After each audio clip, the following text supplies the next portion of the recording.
G'day, piece of seam opal from Lightning Ridge, gem quality, rule is in millimetres.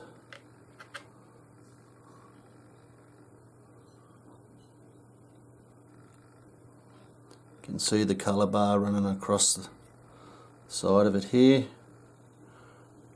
on the end, and around this side. It's only thin, but make a long narrow stone, could back it up with some black potch, or cut a couple of smaller stones. Anyway, good luck. There's one side, there's the back side, so it's fairly flat, but you can see here it jumps, so it might have to get cut through there.